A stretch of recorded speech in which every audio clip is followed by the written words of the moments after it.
The rescue team. For reference, the team is Prudence, Leona, Agrippa, Bear, Kara, Hrodier, Breaker, Cass, Ignis, and Amos. They've recently gained Michelle and Robin, as well as 2 Serpentes, Omri, badly wounded, and Ali, relatively intact.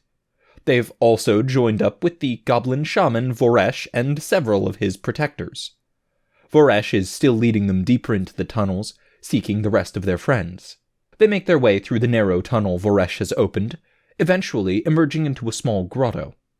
An underground pond is lit by an eerie blue glow radiating off some sort of moss or fungus. They see 2 other narrow passages leading out. They take a moment to catch their breath. Agrippa binds Bear and Leona's wounds from the hunters, sees to Robin's arm. It's not that bad, he finds. The splint is barely necessary. Hearing this, Brother Ali very nearly leaps across the cavern to throttle Robin. They spend a little time in the grotto, resting up, before they strike out again. Voresh spends a long time in quiet contemplation, says he is speaking to the Earth Father. Finally, he leads them out of a different passage. They wander a bit further, but Voresh says that the force of goblins they evaded before is still hunting them. Or, I should say, hunting them. Warriors, ogres, and hunters. Something has really riled up the followers of the Old Ones. Voresh says that Rasha has showed him a glimpse of what occurred. Someone has destroyed one of the Old Ones, the ancient dead gods of the enemy goblin clan. Must have been Alexander and Yoren, Kara says confidently. Voresh looks skeptical at this assertion, but Steelshod tends to agree. It can't be a coincidence that Alexander and Yoren disappeared deep into the Old One's territory, and within 24 hours one of their gods is dead.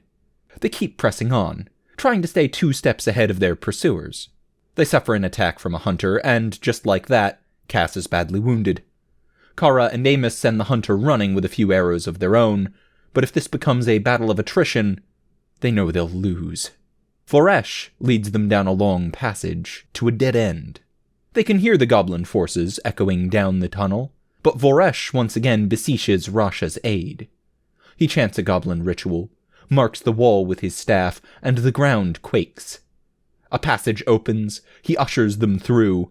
The last of them pass through as ogres bearing the ritual runic scars of Old One's worshippers begin coming into view, and Voresh collapses the opening. They find that they are now in a wide passage that runs along a branch of the river.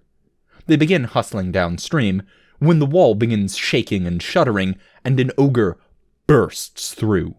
The melee that ensues is frantic and disorganized. Some of the Old One's worshippers seem to have slipped around, cutting them off, while 2 ogres pursued down the passages and simply smashed through the doorway Voresh closed. Steelshod is hard-pressed from 2 sides, and one side has at least 2 hunters mixed in amidst the regular goblins. They bleed, struggling to keep their wounded protected. Voresh and his men join the fray directly, at the cost of his goblins' lives. It's so frantic it takes a moment for anyone to realize exactly when Alexander and Yoren join the fray, but Alexander cuts a swath through the goblins, killing 2 and 3 at a time with sweeping blows from Luke's longsword, and Yoren dances through the crowd, skewering any that get in his way. Behind them, Miles, Drengy, and the others engage the stunned goblin backline. Yoren is briefly slowed by a pair of slightly above-average goblins. They hastily discard their small crossbows and draw short, curved blades. He duels them each to a standstill, one with his sword, one with his dagger. They get in a good hit or 2, better than most goblins usually manage, but he holds close to them in a dual bind, and when they make their next moves, he deftly dispatches each of them. Alexander charges his way through to the ogres, ducks under the hulking beast's reach, and rams Luke's sword through the ogre's heart in a single, blindingly fast strike. The apparent ease with which he does so is a death blow to the morale of those that worship the Old Ones, and they scatter, routed. As the battle ends, Steelshod stares at their commanders in stupefied silence. Many things occur at once. Yoren almost attacks Voresh, but Kara and Prudence stop him, explaining the situation. Alexander, of course, recognizes the shaman and greets him by name. To Yoren, the goblins all look the same, but if these are interested in helping him, then that's fine with him. With a surprisingly girlish squeal of "Hubie!", Leona drops her weapons and immediately shoves through to Hubert, sweeping him up in a fierce hug. Agrippa's greeting is much more cursory, as he gives Hubert a warm smile and nod on his way to where Orson stands helping hold up Ben. "Let me see it," Agrippa says, clucking his tongue disapprovingly as he uncovers the gruesome wound on Ben's leg. Ignis is more reserved than Leona, but he still quickly makes his way to Nate's side, and the apprentice and mentor share a warm embrace. Drangi sees Hroldir, semi-conscious and being carried on a litter. He limps over to his packmate, kneeling at his side and staring at him with a mournful look. Alexander scolds Prudence for leading so many into danger and the unknown, but Prudence can see it's only half-hearted. Her commander is deeply moved that the men came after them, and he acquiesces when she assures him that Dylan and the rest of Steelshod are still escorting Brother Torthian on through the underpass. Alexander and Yoren get full reports on what's occurred. Michelle learns that Leon was badly hurt, but still alive when the rescue team left the main column. They realize that Levin and a Serpentis Knight are still unaccounted for, but they have so many wounded, and the enemy goblins are only growing more aggressive. The commanders know they may simply have to cut their losses and begin making their way out, lest they end up with more wounded than they are able to carry to the surface. Voresh says he can sense the stink of the old ones on their party. He knows that Steelshod's claim must be true. They slew one of them, yes? Alexander confirms. The wizened old goblin steps forward and bows to Alexander and Yoren at this. He says that his people owe them a great debt, but suggests that they cut their discussions short, as the old ones will send more after them soon enough.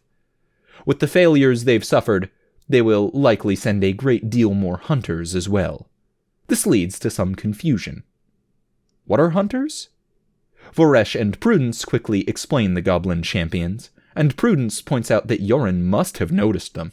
After all, he faced down a pair of hunters in melee. Yoren shrugs. "Hadn't noticed," he says. "They just seemed like goblins to me." If it was possible for Voresh and his people to be more impressed, that would be the thing that does it. In fairness, of course, Yoren faced them when they were exposed and unable to utilize their surprise attack and assassination abilities.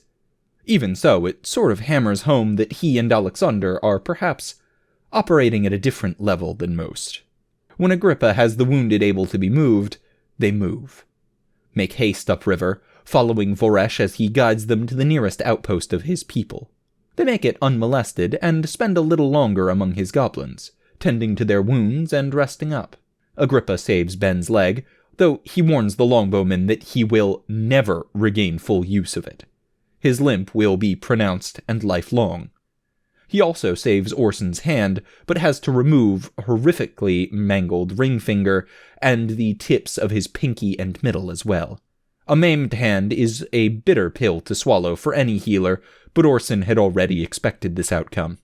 They hopscotch along goblin outposts, working their way to the surface and making a splash in the process. The story of how they slew the old one spreads like wildfire. Yoren is more than happy to retell it over and over, building up his two heroes, Torath and Alexander, with each telling. They ask around, but none of the goblins have seen Levin. However, they discover that the goblins recovered a few of Steelshod's horses, though Alexander is sad to see none of them are Dasha. Still, it's a nice surprise. The much nicer surprise comes on their final stop with the goblins, just a short distance from the eastern mouth of the underpass. Voresh invites them to meet a few of his fellow shamans and elders. They enter a crude hut, thick with acrid smoke, and sit through a somewhat uncomfortable ritual as the goblins show their great esteem for the humans that slew one of their greatest enemies. It's awkward, and strange, and a little too heathen for Yoren, but Alexander is gracious and appreciative, and by the end, the goblins seem very pleased. When they emerge from the hut, Voresh presents them with a gift. The goblins have minimal metalworking skills, but they know humans excel at it, and Alexander, with his iron skin, clearly appreciates metals. So, they present him with something they recovered from the great shaking that occurred some days ago, when the mountains quaked and the huge boulder of metal and rock pierced through the mountains, burying itself deep beneath even the Old One's territory. This gift is the largest piece they have been able to recover. It rests on an old cart the goblins must have taken from a merchant some time ago. A man-sized hunk of slagged rock and metal. At a glance, Alexander can see the metal is mostly steel, but he sees glimmers of other metals mixed in with the partially melted steel and rock. Alexander tells them that this gift is generous. Beyond generous. Quite possibly priceless to metal workers such as himself. Voresh wears a smug grin on his ugly little face, tells him that the service they have done, slaying an old one, is far more valuable than any simple token, weapon, or physical wealth. With that, Steelshod finally get back on the road. They load the worst wounded, Hrodier and Ben, into the cart with the metal, pull it with the horses the goblins recovered, and everyone else hits the road on foot. They emerge out of the underpass into the cold, snowy foothills of Tarathia. They know they're a few days from the nearest civilization, a small kingdom on the border of Tarathia proper called Karim. If Steelshod left any word for them, it will have been there. So they head for Karim, with all the haste they can muster. Hopefully everything went smoothly enough for the Serpentes and the remainder of Steelshod and the Sons. Thank you for tuning in to Steelshod, a series by Mostly Rights, narrated by Tailforge. You can find every chapter in text format, as well as character sheets, setting information, maps, and rule documents on the Steelshod tabletop system in the link below. If you'd like to support the channel, you can pop down to the description and use the Patreon link for recurring donations, the paypal.me link for one-time donations, the Teespring link for shirts with the incredibly cool background art by Nobody, or use the DriveThruRPG affiliate link the next time you're looking to try a new system. If you'd like to support the author, you can find Steelshod merch on the MostlyRights.com store, or donate to the Mostly Rights Patreon, which are both linked on reddit.com/r/mostlyrights down below.